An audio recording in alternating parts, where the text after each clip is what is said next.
Hello মুভিম্যানের বন্ধুরা, কেমন আছো সবাই? আজ আমরা তোমাদের জন্য নিয়ে এসেছি একটা সুপার ফ্যান্টাসি অ্যাডভেঞ্চার মুভি। এটা এমন এক পৃথিবী যেখানে মানুষ আর ড্রাগনদের মধ্যে একটা দরজা আছে। কোন ড্রাগন যদি সেই দরজা দিয়ে মানুষের এলাকায় চলে আসে তাহলে মানবজাতি ধ্বংস হয়ে যাবে। তাই মানুষ আর ড্রাগনদের মধ্যে শান্তি বজায় রাখার জন্য কিছু স্লেয়ার্স নিয়োগ করা হয়েছে, যাদের কাজ হলো এই দুই পক্ষের মধ্যে মধ্যস্থতা করা। আজ থেকে প্রায় 300 বছর আগে একটা তলোয়ারে একজনের নাম খোদাই করা হয়েছিল, যে কিনা কোনো এক সময় ড্রাগন কিংকে হত্যা করবে। কিন্তু সব থেকে অবাক করা বিষয় হচ্ছে যার নাম ওই তলোয়ারে লেখা ছিল তার শক্তির উৎস ছিল এই ড্রাগন কিং। তাই সে কোনো কিছুর বিনিময়ে ড্রাগনকে মারতে চায় না। কিন্তু তাহলে কি সেই তলোয়ারের ভবিষ্যৎবাণী মিথ্যা হয়ে যাবে? আর যদি মিথ্যা নাও হয় তাহলে কেন সে ড্রাগন কিংকে মেরে ফেলবে? আজ তোমাদের সাথে নিয়ে রহস্যময় এই মজার কাহিনী জানবো। তাহলে চলো আর দেরি না করে সিনেমাটা শুরু করা যাক। আর পুরো গল্প জুড়েই বরাবরের মতো আমি মুভিম্যান আছি তোমাদের সাথে। গল্পের শুরুতেই আমরা বরফে ঢাকা জায়গায় একটা এতিমখানায় টাইগার আর জেনিকে দেখতে পাই। ওরা বরফ নিয়ে খেলছিল। টাইগার জেনিকে বলে আজ যেহেতু পূর্ণিমা তাই আজ বরফ দিয়ে যা চাইবে সেটাই পূরণ হবে। টাইগার বরফ হাতে নিয়ে ফু দিয়ে বলে আমি যদি একটা সাদা ভাল্লুক দেখতে পেতাম। জেনি তখন বলে ভাল্লুক তো সহজেই দেখা যায়, কিন্তু আমার ইচ্ছা রাজা যেন আমাদের দুজনকে যুদ্ধের জন্য বলি না দেয়। টাইগার জেনিকে বলে আমাদের যেহেতু বাবা মা নেই তাই প্রাচীন নিয়ম অনুযায়ী রাজা তার জন্মদিনে কাউকে না কাউকে তো বলি দেবেই, আর বলির জন্য আমাদের মতো অসহায়দেরকেই বেছে নেবে। জেনি তখন বলে যদি রাজা জানতে পারে তুমি গোপনে তার জন্মদিনের কেক খেয়েছো তাহলে তোমাকে নির্ঘাত মেরে ফেলবে। এখানে একটা কথা না বললেই নয়, আমার মা প্রায় বলতো আতি চুরি পাতি চুরি, রাজার বাড়ির হাতি চুরি। আসলে ছোট বাচ্চারা বুঝে না বুঝে অনেক সময় অনেক কিছু চুরি করে। ওরা নিষ্পাপ, তাই বড়রা অনেক সময় ওদেরকে কিছুই বলে না। কিন্তু এই বিষয়টা যে খারাপ এটা যত্ন সহকারে ওদেরকে বুঝিয়ে না দিলে একসময় এমন বড় কিছু চুরি করে বসবে যার জন্য তাকে অনেক বড় বিপদে পড়তে হতে পারে। তাই ছোট বাচ্চাদের দিকে বিশেষ নজর রাখবেন। যাই হোক, চুরি করে একটু কেক খেতে গিয়ে ঠিক এমনই একটা বিপদ ডেকে এনেছে আমাদের টাইগার। আর ঠিক তখনই রাজার কয়েকজন লোক এতিমখানায় আসে কিছু ফল নিয়ে। আর এতিমখানার সিস্টার তখন দরজা খুলে দেখেন ফলগুলো পচা আর সেগুলোর মধ্যে পোকা ধরেছে। তিনি বলেন বাচ্চারা ঘুমাচ্ছে তাই এই ফল এখন কেউ খাবে না, কিন্তু তিনি রাজার জন্য একটা ধন্যবাদ পত্র লিখে দেবেন বলেই তাদেরকে অপেক্ষা করতে বলে। কিন্তু রাজার লোকেরা জানায় সেটার কোনো দরকার নেই, কারণ তারা আসলে রাজার জন্মদিনের কেক কে চুরি করে খেয়েছে সেই বাচ্চাটাকেই খুঁজতে এসেছে এবং তাকে তাদের সাথে ধরে নিয়ে যাবে। তারা প্রত্যেক বাচ্চার কাছে গিয়ে জানতে চায় কে কেক খেয়েছে। আর ঠিক তখনই টাইগারকে বাঁচাতে জেনি বলে কেকটা আমি খেয়েছিলাম। কিন্তু জেনি ফেসে যাচ্ছে দেখে টাইগার তখন বলে জেনি কেকের ব্যাপারে কিছুই জানে না, সে আমাকে বাঁচাতে চায়। আর সিস্টার তখন বলে তার এতিমখানার বাচ্চারা এমন কিছু করতেই পারে না, আর তাই তাদেরকে যেন বিরক্ত করা না হয়। কিন্তু রাজার লোকেরা কোনো কথাই শুনতে চায় না। তারা জেনিকে জোর করে একটা খাঁচায় নিয়ে বন্দি করে ফেলে। ঠিক তখনই সেখানে একটা জাদুর ঘন্টার আওয়াজ শোনা যায় আর জম্বিনী নামের একটা লোক সেখানে এসে হাজির হয়। রাজার লোকেরা তাকে জিজ্ঞেস করে তুমি এখানে কি চাও? জম্বিনী টাইগারকে বলে তুমি তো একটা ভাল্লুক দেখতে চেয়েছিলে তাই না, তাই আমি তোমার জন্য একটা ভাল্লুক নিয়ে এসেছি। এটা বলার পর সে রাজার লোকগুলোর দিকে তাকিয়ে জাদু করে আর তাদের সেনাপতির সাথে সাথে একটা পোলার বিয়ার হয়ে যায়। এমনকি তারপর জম্বিনী সেই ভাল্লুকের চামড়া দিয়েই জেনির জন্য একটা সোয়েটার বানিয়ে ফেলে। আর এই ঘটনা দেখে সেখানে থাকা রাজার বাকি লোকেরা ভয় পেয়ে পালিয়ে যায়। জম্বিনী তখন জেনিকে তার সাথে নিয়ে যায় আর জেনি জানতে চায় আমরা কোথায় যাচ্ছি। জম্বিনী তখন বলে একটু ধৈর্য ধরলেই সেটা জানতে পারবে। কিছুক্ষণ পরেই জম্বিনী জেনিকে একটা জায়গায় নিয়ে আসে আর তাকে বলে আজ থেকে তুমি আমার নতুন সহকারী। জম্বিনী জানায় সে একটা জাদুর কোম্পানিতে কাজ করে। জেনি জানতে পারে এটাই সেই জায়গা যেখানে মানুষ জাদু দেখতে আসে, কিন্তু ড্রাগন প্রজাতি বিলুপ্ত হয়ে যাওয়ায় তাদের জাদু দেখানোর ক্ষমতাও দিন দিন কমে যাচ্ছে। আর তাই তাদের উচিত ড্রাগনগুলোকে বাঁচিয়ে রাখা, অর্থাৎ সব জাদুকরদের শক্তি ততক্ষণ থাকবে যতক্ষণ ড্রাগনগুলো বেঁচে থাকবে। আর সেখানে জেনির সাথে তার দাদা দাদির বয়সী দুইজন লোকের সাথে পরিচয় হয়, যারা জেনিকে জানায় যে তাদের বয়স হয়ে গেছে আর তাই তাদের জাদুকরী ক্ষমতাও দুর্বল হয়ে গেছে। এরপর তারা জেনির জন্য একটা সুন্দর ঘর সাজিয়ে দেয়। জম্বিনী জেনিকে জাদু শেখানোর দায়িত্ব নেয় এবং জাদু করার সব প্রয়োজনীয় সরঞ্জাম গুছিয়ে দেয়। কিন্তু জেনি সেখানে অনেক একা ছিল, তাই একদিন জাদুকর তাকে একটা কুকুরও উপহার দেয়। এরপর সে জেনিকে জানায় যে তাদের ড্রাগনটাকে বাঁচাতে হবে, কারণ ড্রাগন না থাকলে তাদের জাদুর ক্ষমতাও দিন দিন শেষ হয়ে যাবে আর তখন মানুষ তাদেরকে আর কোনো কাজে ডাকবে না। আসলে জাদুকরদের মানুষ ঘরবাড়ির বিভিন্ন কাজ করাতে ডাকতো, যেমন আমরা রাজমিস্ত্রি আর কারেন্টের মিস্ত্রিদেরকে ডাকি, ঠিক তেমন। বিষয়টা হাস্যকর হলেও সত্য। এর অনেক বছর পর আমরা দেখতে পাই জেনি এখন অনেক বড় হয়ে গেছে আর একদিন জম্বিনী একটা কাজে শহরের বাইরে যায়, কিন্তু সে আর ফিরে আসে না। জেনি তার জন্য অপেক্ষা করতে থাকে। অনেকদিন অপেক্ষা করার পরেও জম্বিনী যখন আর ফিরেই আসছিল না তখন জেনি একদিন তার ঘরে গিয়ে দেখে জম্বিনীর ঘরের দরজা বন্ধ। জেনি বুঝতে পারছিল না জম্বিনী আসলে কোথায় গেছে। এদিকে অনেকদিন হয়ে যাওয়ায় জেনি তখন জম্বিনীর কিছু ছবি নিয়ে আশেপাশের এলাকায় সবাইকে দেখাতে শুরু করে, কিন্তু কেউ জানে না জম্বিনী আসলে কোথায় গেছে। তাই তারা জম্বিনীর কিছু মিসিং ছবি দেওয়ালে টানিয়ে দেয়, কিন্তু তারপরেও অনেক দিন কেটে যায় জম্বিনীর কোনো খোঁজ নেই। এদিকে জম্বিনী না ফেরায় সেই দাদা দাদি দুজনের হাতে কোনো টাকাই নেই, তাই তাদেরকে এখন যে করেই হোক কাজ করতে হবে। এরপর তারা একজন মহিলার বাড়িতে আসে কিছু মেরামতের কাজ করার জন্য। মহিলাটা তাদেরকে দেখে বলে এরা তো অনেক বয়স্ক, এরা কি ঠিকভাবে কাজ করতে পারবে? আমার তো মনে হচ্ছে না, আর এই বাড়িটা আমার বাবা শেষ স্মৃতি, তাই কাজটা খুব ভালোভাবেই করতে হবে। জেনি তখন একটু সাহস নিয়ে বলে, তারা দেখতে বৃদ্ধ হলে কি হবে, কাজ কিন্তু অনেক ভালো করে, কিন্তু আসল ব্যাপারটা তো একটু পরেই বোঝা যাবে। এরপর দাদা দাদি তাদের জাদুকরী ক্ষমতা দিয়ে মেরামতের কাজ করার চেষ্টা করে, কিন্তু তাদের ক্ষমতা এত দুর্বল হয়ে গিয়েছিল যে ম্যাজিক উল্টোপাল্টা কাজ করছিল। দাদি তখন দাদুকে ধমক দেয়,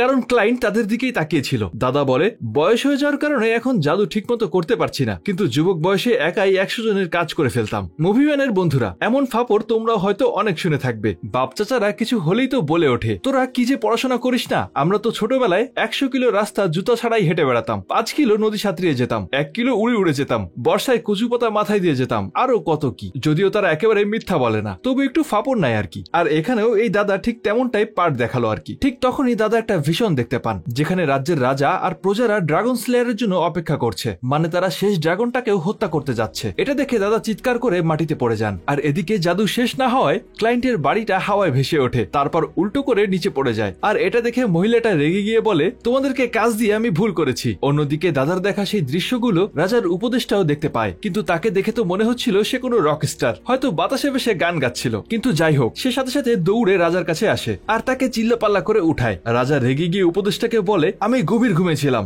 আর তুমি আমাকে এই অবস্থায় উঠালে, তোমার গর্দান আজকেই নেব। উপদেষ্টা তখন বলে সে কি স্বপ্নে দেখেছে। সে বলে এই রবিবার ড্রাগন স্লেয়ার শেষ ড্রাগনটাকে হত্যা করবে এবং রাজ্যের সমস্ত লোক সেটা দেখার জন্য জড়ো হবে। রাজা তখন বলে, ড্রাগনটাকে হত্যা করে গেলে ড্রাগন ল্যান্ড আমার দখলে চলে আসবে। উপদেষ্টা তখন বুঝতে পারে না যে এই বেকুব রাজাকে তিনি কিভাবে বোঝাবেন। আবার এদিকে গর্দান যাবারও ভয় আছে, তাই সে রাজাকে বলে, আমি তো এই খুশির সংবাদ দিতেই এসেছিলাম। অন্যদিকে তখন দাদা জেনিকে বলে, জম্বিনী হয়তো কোনো সমস্যায় পড়েছে আর তাই আমাদের উচিত তাকে সাহায্য করা। তারা যখন এইসব কিছু নিয়ে কথা বলছিল, ঠিক তখনই বাড়ির মধ্যে একটা পোর্টাল দেখা যায় আর সেখানেই জম্বিনীকে দেখা যায়। জম্বিনী একটা কাগজে কিছু একটা লিখছিল, কিন্তু সম্পূর্ণটা লিখে শেষ করার আগেই পোর্টালটা বন্ধ হয়ে যায়। জেনি তখন চিন্তায় পড়ে যায়, আসলে জম্বিনী তাদেরকে কি বলতে চাচ্ছিল। জেনি তখন দাদা দাদিকে বলে, জম্বিনী আমাকে আগেই বলেছিল যে ড্রাগন ল্যান্ডে আর মাত্র একটা ড্রাগন অবশিষ্ট আছে আর সেটাকেও মেরে ফেলা হলে জাদু শেষ হয়ে যাবে এবং ড্রাগন ল্যান্ড বিক্রি হয়ে যাবে, যা আমি কখনোই হতে দেব না। জেনি ঠিক করে সে ড্রাগন স্লেয়ারকে ড্রাগন হত্যা করতে দেবে না, এমনকি তার কাছে গিয়ে ড্রাগনটাকে বাঁচানোর অনুরোধ করবে। এর পরের দৃশ্যে জেনি ড্রাগন স্লেয়ারকে খুঁজতে থাকে। অন্যদিকে মাইকেল নামের একজন অভিনেতাও ড্রাগন স্লেয়ারকে খুঁজছে, কারণ যে ড্রাগন স্লেয়ারকে খুঁজে নিয়ে আসবে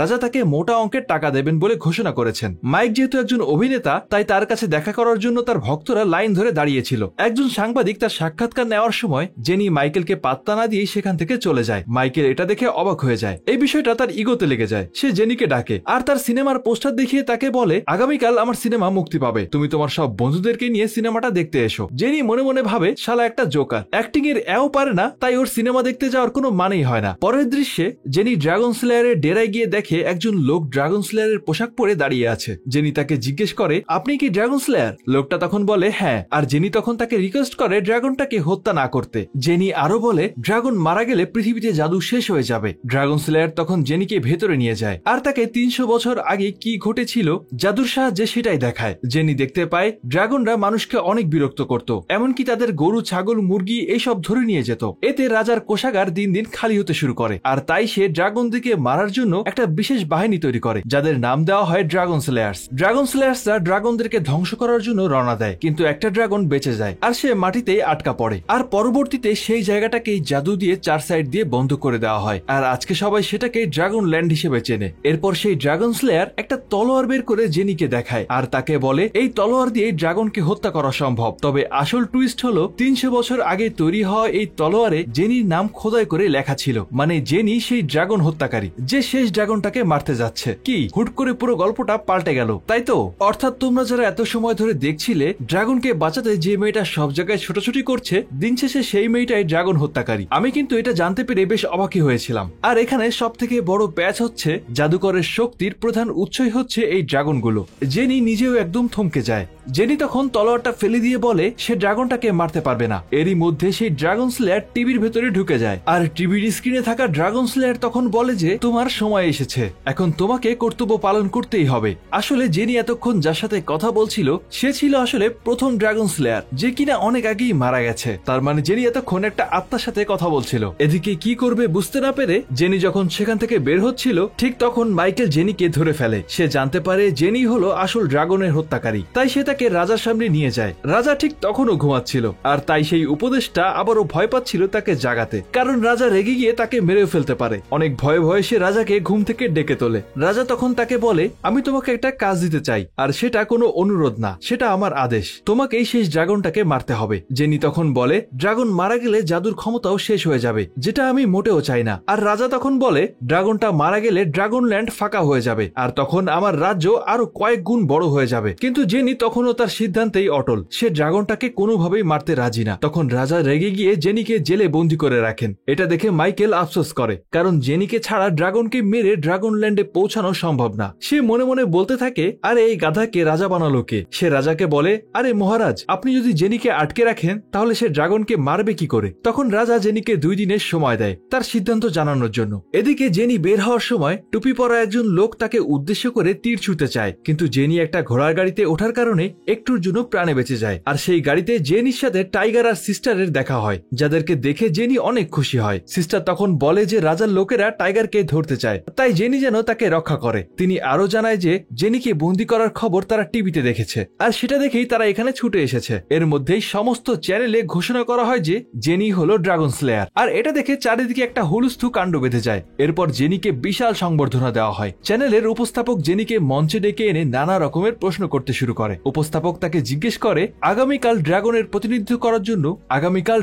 প্রতিনিধিত্ব করার জন্য সে কি ধরনের পোশাক পরবে। আসলে এদেরকে সাংবাদিক বানায় কে? এটা কোনো প্রশ্ন হলো? সে কোন কাপড় পরবে সেটা তার ইচ্ছা। জেনি তখন বলে, সবাই কেন ড্রাগনটাকে মারতে চাও? আমি কখনো ড্রাগনটাকে মারবো না, কারণ ড্রাগন বেঁচে থাকলেই পৃথিবীতে জাদু বেঁচে থাকবে। এই কথা শুনে সেখানে থাকা সবাই রেগে গিয়ে তার দিকে বিভিন্ন জিনিস ছুটতে শুরু করে। অনুষ্ঠান শেষ হওয়ার পর উপস্থাপক জেনিকে বলে, সবার সামনে এই ধরনের কথা বলার কি দরকার ছিল? কিন্তু আগেই বলে রাখি বন্ধুরা, যেহেতু এটা একটা ফ্যান্টাসি গল্প, তাই একই সাথে এই দুনিয়ায় জাদুও আছে, আবার টিভি আছে, গাড়ি আছে, সবকিছুই আছে। তো এটা নিয়ে কনফিউশনের কিছু নেই। যাই হোক, অনুষ্ঠান শেষে যখন জেনি সেই ড্রাগন ল্যান্ডের কাছে পৌঁছায়, তখন সেখানে থাকা একজন লোক হঠাৎ করেই জেনির দিকে এক বক্স ফুল ছুঁড়ে মারে। আর ঠিক তখনই জেনি সেই জাদুর দেওয়াল ভেদ করে ড্রাগন ল্যান্ডে ঢুকে যায়। আসলে যেহেতু জেনি একাই ড্রাগন স্লেয়ার ছিল, তাই সে এই জাদুর দেওয়াল ভেদ করতে পারছিল। জেনি ভিতরে ঢুকে চারপাশে সবকিছু ভালোভাবে দেখতে থাকে। জায়গাটা অনেক সুন্দর আর শান্তিপূর্ণ একটা এলাকা। জেনি মনে করে মানুষ এখনো এখানে আসতে পারেনি, এজন্যই জায়গাটা এত সুন্দর আছে। যদি ড্রাগনটা মারা যায় তখন মানুষ এখানে চলে আসবে, আর এই জায়গাটাও বাইরের দুনিয়ার মতো হয়ে যাবে। আর এটা সত্যি, আমরা মানুষেরা একটু সুন্দর জায়গা দেখলেই সেখানে ভিড় করে চারপাশের পরিবেশ নোংরা করে ফেলি। জেনি যখন এসব কিছু ভাবছিল, ঠিক তখনই ড্রাগনটা সেখানে আসে আর তার মুখ থেকে আগুন বের করে। জেনি তখন চিৎকার করে তাকে বলে, আমি এখানে তোমাকে মারতে আসিনি, কারণ তোমার কিছু হয়ে গেলে আমি হয়তো জম্বিনিকে আর খুঁজে পাবো না। ড্রাগনটা তখন বলে, যা হওয়ার সেটাই হবে, এটা নিয়ে চিন্তা করে লাভ নেই, তুমি বরং যুদ্ধের প্রস্তুতি নাও। জেনি তখন আবারও বলে, আমি তোমার সাথে কোনো যুদ্ধ করব না। কিন্তু ড্রাগনটা বলে, নিয়তি কেউ কখনো বদলাতে পারে না, তাই তুমি প্রস্তুত থেকো, দেখা যাবে কে যুদ্ধে যেতে, তুমি নাকি আমি। জেনি রাতে ঘুমানোর সময় দাদা দাদিকে জাদু করার চেষ্টা করতে দেখে। আসলে দাদাও জম্বিনিকে অনেক ভালোবাসতো, তাই সে তাকে খুঁজে বের করার চেষ্টা করছিল। জেনিকে দেখে দাদা তখন বলে, জম্বিনি তোমার জন্য একটা চিঠি লিখেছিল, কিন্তু আসলে সেটা একটা কোম্পানির বিলের রসিদ। জম্বিনি যেদিন থেকে নিখোঁজ হয়েছে, বিলের তারিখের সাথে সেই সময়ের হুবহু মিল আছে। আর তাই তখন তারা তিনজনে মিলে সেই কোম্পানিতে যায় খোঁজ নেওয়ার জন্য, কিন্তু সেখানে গিয়ে দেখা যায় কোম্পানিটা তো অনেক আগেই বন্ধ হয়ে গেছে। এরপর দাদা তার জাদু দিয়ে একটা 3D ইমেজ তৈরি করে, যেখানে দেখা যায় জম্বিনি অদৃশ্য হয়ে যাওয়ার আগে ঠিক কি হয়েছিল। সে কোম্পানি থেকে বের হওয়ার পরেই হঠাৎ করে গায়েব হয়ে যায়। প্রথমে জম্বিনিকে দেখে জেনি অনেক খুশি হয়ে যায়। সে ভাবছিল হয়তো জম্বিনি ফিরে এসেছে, কিন্তু দাদা তখন তাকে জানায় এটা শুধুমাত্র একটা জাদু, যার মাধ্যমে দেখা যায় অতীতে এই জায়গায় কি ঘটেছে। এদিকে জেনি ফিরে এসে রাতে টাইগারকে বলে জম্বিনিকে খুঁজে পাওয়া যায়নি। সেই রাতেই জেনি স্বপ্নে জম্বিনিকে দেখে। জেনি তাকে জিজ্ঞেস করে, তুমি কি আগে থেকেই জানতে আমি একজন ড্রাগন স্লেয়ার, আর এজন্যই কি তুমি আমাকে এখানে নিয়ে এসেছিলে? জম্বিনি কিছু একটা বলতে যাচ্ছিল, কিন্তু জেনি কিছুতেই সেটা শুনতে পাচ্ছিল না। আর ঠিক তখনই দরজায় কেউ আসে। দরজা খুলে জেনি দেখে বাইরে একজন অ্যাডভোকেট দাঁড়িয়ে আছে। মনে আছে ওই যে মহিলার বাড়ির কাজ নিয়েছিল জেনিরা? আসলে ওই মহিলাই এই অ্যাডভোকেটকে পাঠিয়েছে। সে এখন তার বাড়ির ক্ষতিপূরণ চায়। জেনি তো বুঝতেই পারছিল না কি করবে, তাদের কাছে তো এমনিতেই খাওয়ার টাকাটা পর্যন্ত নেই। কিন্তু ঠিক তখনই সেখানে মোটা টমেটোর মতো একজন লোক এসে হাজির হয়, আর সে অ্যাডভোকেটকে ধমক দিয়ে বলে, তুমি জানো না জেনি একজন ড্রাগন স্লেয়ার? যাও এখান থেকে, ড্রাগনকে মারার পর সব টাকা দিয়ে দেবে। এই বলে সে নোটিশটা ছিঁড়ে ফেলে। দেখতে গোলগালার মিষ্টি হলেও আসলে এই লোকটা দুষ্টু প্রকৃতির। সে এই নাটক সাজিয়ে জেনির সামনে ভালো মানুষ সাজতে এসেছে। এই পটেটোর মতো দেখতে লোকটার নাম জর্ডান। সে বলে, আজ থেকে আমি তোমার সহকারী, তুমি কি আমাকে চিনতে পেরেছো? আমরা একসাথে অনাথ আশ্রমে বড় হয়েছি। গিয়েছিলাম। অন্যদিকে দাদা দাদি ক্রমাগত জাদুর চেষ্টা করতেই থাকে। একটা সময় তাদের জাদু কাজ করে, কিন্তু সেটাও খুব বেশি না। তাদের জাদুর ফলে অবশেষে একটা হাড়ি থেকে একটানা বিস্কুট বের হচ্ছিল। যাই হোক, এখন টাকা ছাড়া অন্তত পেটের ক্ষুধা তো মেটানোই যায়। দাদি তখন বলে, আমরা যদি জম্বিনীর ঘরটা খুলে দেখতে পারতাম তাহলে তার জাদুর বইগুলো থেকে অনেক কিছু জানতে পারতাম। তখন জেনির মাথায় একটা বুদ্ধি আসে। সে উপরে চিলে কোঠায় যায়, আর সেখানে ড্রাগনের একটা কঙ্কাল ছিল। সে তার তলোয়ার দিয়ে দরজার তালা ভেঙে প্রবেশ করে। কঙ্কালের দিকে তাকিয়ে জেনি দেখে ড্রাগনের একটা দাঁত পড়ে গেছে। জেনি সেটা আবার ঠিক করার চেষ্টা করে, কিন্তু সে কোনোভাবেই দাঁত আগের জায়গায় লাগাতে পারছিল না। তাই সে তার সহকারীকে ডাকতে যায়, আর ঠিক তখনই নিচ থেকে টুপি পরা সেই লোকটা জেনির দিকে আবারও তীর ছোড়ে। জেনি বুঝতে পারে কেউ একজন তাকে মারার চেষ্টা করছে। সে দরজাটা বন্ধ করে উপরে একটা লাঠি দিয়ে লক করে দেয়, কিন্তু তারপরেও সেই টুপিওয়ালা লোকটা অনেক চেষ্টা করে গেট খুলে ফেলে। আর সে উপরে এসে জেনিকে চারপাশে খুঁজতে শুরু করে। জেনি তখন একটা বক্সের পিছনে লুকিয়েছিল, আর ঠিক তখনই সেই লোকটা জেনিকেও দেখে ফেলে আর তার দিকে আবারও একটা তীর ছোড়ে। কিন্তু ভাগ্য ভালো থাকায় তীরটা এবার শুধু জেনির কাপড়েই লেগেছিল। জেনি তখন বাঁচার জন্য বুদ্ধি করে সেই ড্রাগনের কঙ্কালটা ঝুলিয়ে রাখা দড়িটা খুলে দেয়, আর পুরো কঙ্কালটা ওই টুপিওয়ালা লোকটার গায়ের উপর পড়ে। এতে লোকটা সেখানেই জ্ঞান হারায়। একটু পর যখন লোকটার জ্ঞান ফেরে, তখন সে দেখে জেনি তার হাত বেঁধে রেখেছে। এদিকে তখন এত কিছু হয়ে যাচ্ছে, কিন্তু সেই টমেটো, তার মানে জর্ডান আর কি, তখনও বেহুশ হয়ে মাটিতে পড়ে আছে। এমন অ্যাসিস্ট্যান্ট থাকলে আর কি লাগে। জেনি তখন ওই লোকটাকে জিজ্ঞেস করে, কি ব্যাপার, তুমি আমাকে মারতে চাও কেন? লোকটা তখন বলে,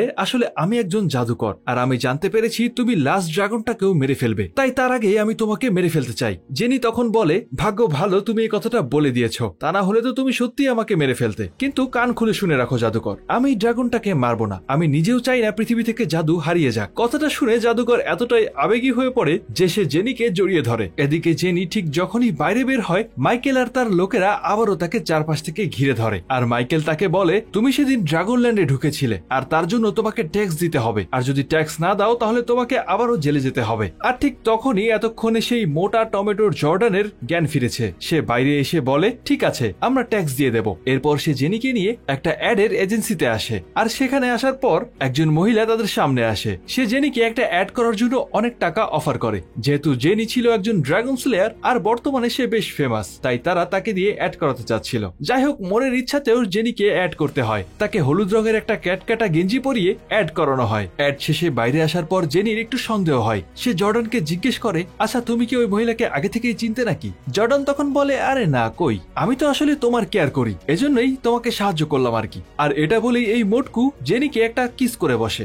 দাঁড়াও বন্ধুরা, এটা দেখে আবার ভেবো না জর্ডান আমাদের এই গল্পের নায়ক। না না, মাঝে মাঝে আমাদের জীবনে না চাইতে অনেক ঘটনা ঘটে যায়, আর জেনির সাথে ঠিক তেমনই ঘটেছিল আর কি। মাইকেল সাথে সাথেই আবার জেনির কাছে সরিও বলে। জেনি বলে, ঠিক আছে, সমস্যা নেই, আমি এটাকে ফ্রেন্ডলি কিস ভেবে ভুলে যাব।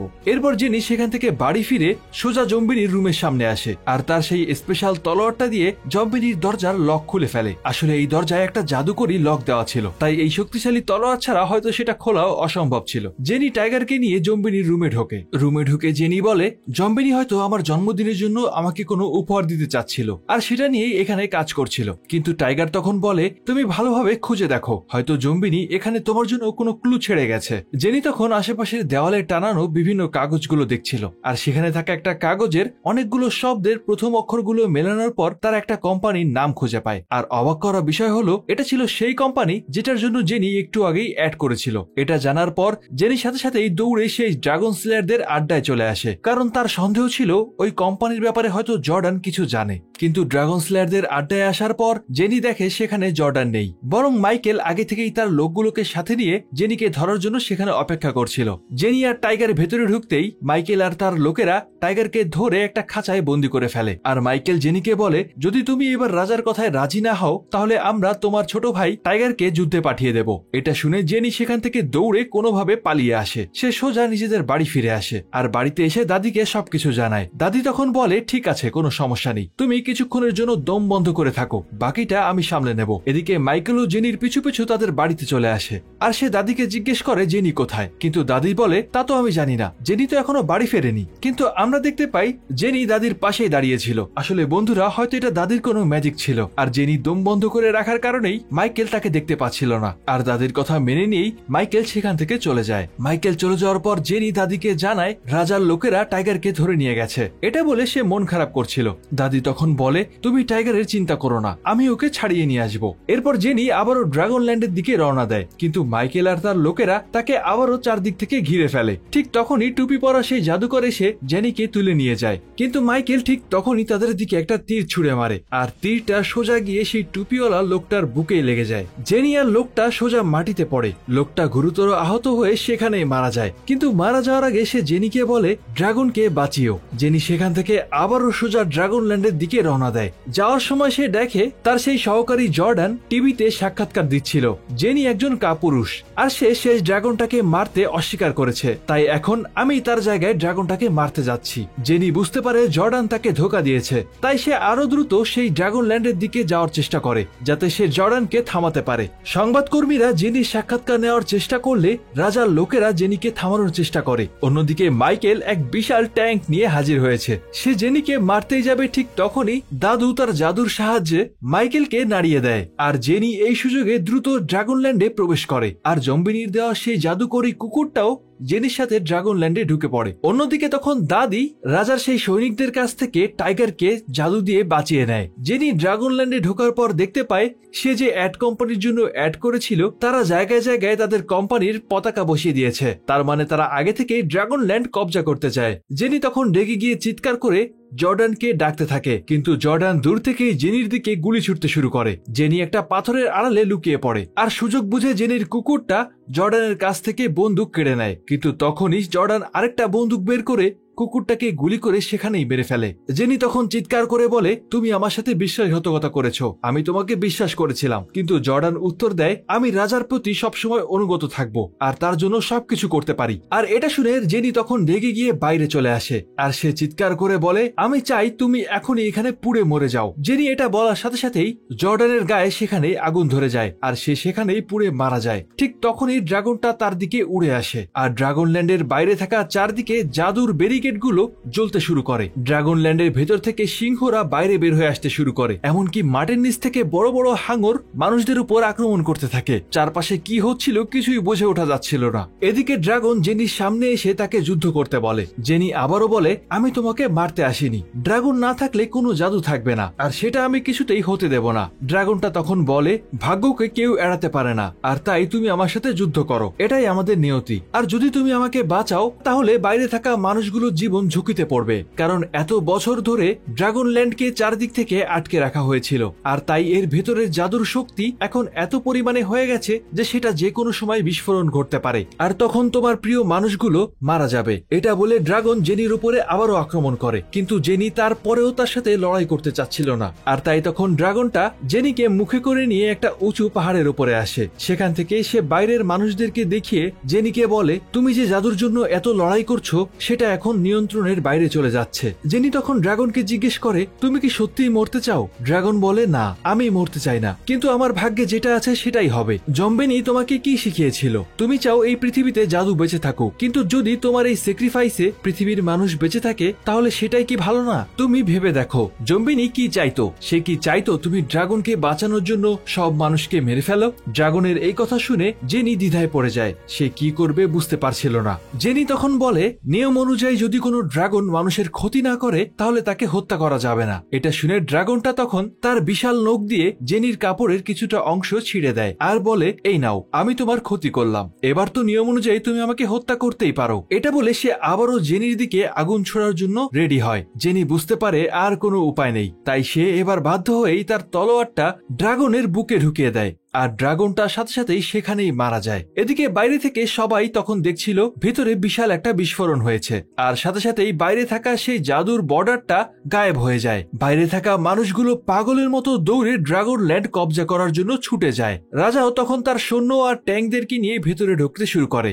বাইরে দাঁড়িয়ে দাদি আর টাইগার মনে করছিল হয়তো জেনির কোনো বিপদ হয়েছে, হয়তো সেও ড্রাগনের সাথেই মারা গেছে। এদিকে জনগণ যখন পাগলের মতো ভেতরে ঢুকছিল ঠিক তখনই দেখা যায় ভেতর থেকে থেকে আরো দুটো ড্রাগন উড়ে তাদের দিকে আসছে। এটা দেখে তখন মাইকেল তার ট্যাঙ্ক দিয়ে একটা ড্রাগনের বুকে আঘাত করে। কিন্তু অবাক করা বিষয় কি জানো বন্ধুরা, এই ড্রাগনটা মারা যাওয়ার সাথে সাথেই সেখান থেকে আরো দুটো ড্রাগনের জন্ম হয়, আর তারাও উড়ে বাইরে চলে আসছিল, আর তারা সোজা এসে মানুষগুলোর উপর আক্রমণ করে বসে। এবার তো আর কোনো জাদুর দেওয়াল নেই যা তাদেরকে থামিয়ে রাখবে, আর এবার ড্রাগনের ভয়ে সবাই আবারও পিছনের দিকে ফিরে চলে আসে। আর এদিকে ছোট ড্রাগন দুটো উড়ে সোজা সেই অ্যাড এজেন্সির ছাদের উপর এসে বসে থাকে। ড্রাগনল্যান্ডকে তারা কি কবজা করবে? তাদের আগেই তো ড্রাগনরা তাদের কোম্পানি কবজা করে ফেলেছে। এদিকে কিছুক্ষণ পর জেনি সোজা তার বাড়ি ফিরে আসে। বাড়ি ফিরে সে দাদা আর দাদিকে বলে, আমি জম্বিনি শেষ ইচ্ছা রাখতে পারলাম না, ড্রাগনটাকে আমাকে মারতেই হয়েছে। দাদি তখন বলে, মন খারাপ করো না, একটা ড্রাগন মারা গেলেও আরো দুটো ড্রাগন এখনো বেঁচে আছে। এটা শুনে জেনি একটু অবাক হয়। এরপর সে বাড়িতে ঢুকে সোজা জম্বিনির রুমে আসে। আর অবাক করা বিষয় হলো, ভেতরে ঢুকেই সে দেখে রুমের মধ্যে জম্বিনি দাঁড়িয়ে আছে। জম্বিনিকে দেখে জেনি অনেক বেশি খুশি হয়ে যায়। সে তাকে খুশিতে জড়িয়ে ধরে। সে বলে, তুমি কোথায় ছিলে? তোমাকে আমরা কত খুঁজেছি। কিন্তু জম্বিনি তখন জেনিকে বলে, তুমি যেটা করেছো সেটাই ঠিক করেছো। এখানকার মানুষদেরকে দেখে রেখো। পৃথিবীতে মানুষ যতদিন জাদুর উপর বিশ্বাস রাখবে ততদিন জাদু বেঁচে থাকবে, আর ততদিন ড্রাগনরাও বেঁচে থাকবে। জেনি হঠাৎ করেই খেয়াল করে জম্বিনি নর্মাল নেই, সে হঠাৎ করে গায়েব হয়ে যাচ্ছে। জেনি তখন তাকে বলে, তুমি কোথায় যাচ্ছ? জম্বিনি তখন হাসতে হাসতে বলে, এই দুনিয়ায় আমার কাজ শেষ, আমাকে এখন অন্য কোথাও যেতে হবে। আর জেনি তখন বুঝতে পারে আসলে সেই ড্রাগনটাই জম্বিনি ছিল, আর সে নিজেকে উৎসর্গ করে এখানকার মানুষদেরকে বাঁচিয়ে দিয়েছে। জেনি প্রচন্ড কাজ ছিল, কিন্তু ঠিক তখনই জম্বিনির আত্মা সেখান থেকে গায়েব হয়ে যায়। আর আমাদের এই গল্পটা এখানেই শেষ হয়ে যায়। প্রিয় বন্ধুরা, তোমরা যারা এতক্ষণ মনোযোগ সহকারে সবটা শুনেছো তাদের প্রতি আমাদের ভালোবাসা রইল। যারা মুভির নামটা জানতে অধীর আগ্রহে বসে আছো তাদেরকে আরো অপেক্ষা করতে হবে না। আমাদের আজকের মুভির নাম দ্য লাস্ট ড্রাগন স্লেয়ার, আর এটা আসলে একটা ফ্যান্টাসি মুভি ছিল, তাই এখানে শেখার তেমন কিছুই নেই। এটা একটা ফান টু ওয়াচ মুভি, আর তাই তোমরা চাইলে যে কেউ দেখতে পারো। তাই এবার সরাসরি চলে যাচ্ছি আমাদের ফ্যানদেরকে নিয়ে সাজানো মুভি ফ্যানের ফ্যান সেকশনে। আমাদের আজকে সেরা মন্তব্যকার হিসেবে নির্বাচিত হয়েছেন এমডি প্রিন্স ভাই। তিনি বলেছিলেন, মনে হয় আমার কমেন্ট আর আপনি ভিডিওতে দেবেন না। কই ভাই, এই তো দিয়ে দিলাম। আর এভাবে আমাদের পাশে থাকার জন্য আপনাদের সবাইকে জানাই অন্তরের অন্তঃস্থল থেকে অসংখ্য ধন্যবাদ। আজকের মতো বিদায় নিচ্ছি, আবারও দেখা হবে এমন কোনো মুভির গল্প নিয়ে। ততদিন সবাই ভালো থাকুন, আর অবশ্যই ভালোকে ভালোবাসুন।